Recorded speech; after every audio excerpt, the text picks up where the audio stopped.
מספיק.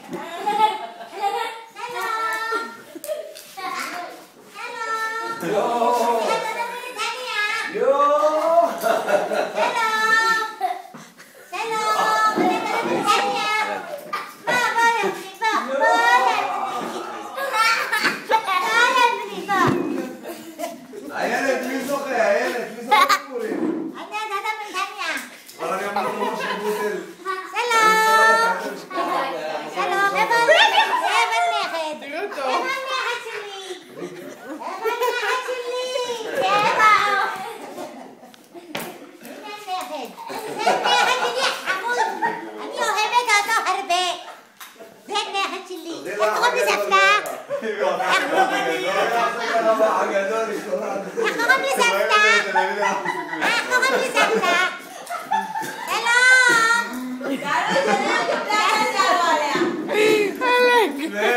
היכולת זקנה על חליפה של צעירה. אני בת 75. 75 לא מדברת ככה. אני נולדתי בתימן. בתימן היה טוב. יש לי 8 ילדים.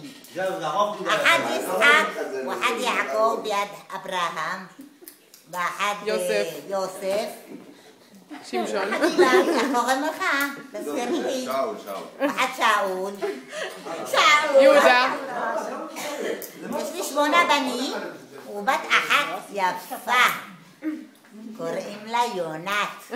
כמו היונה. אני משקפה עם חגיות, בגלל זה אני לא יודעת איך אני לא רואה אותך. עכשיו אני רואה אותך יפה. זה מה שאת מחפשת? זה בעלי זכרי. אבא שלי זכריו. זה בעלי. מנחש. זה חסקל. עובד קשה. עכשיו. יאללה, שלום. ביי ביי. לא נתחיל צעירה. תרצה, לא ככה אתה. יש לה קול מזכיר את ה... אני חדדה מנתניה. עם הילדה. עכשיו אני. הדודה מליחי. דודה מאמריקה. מהרצליה.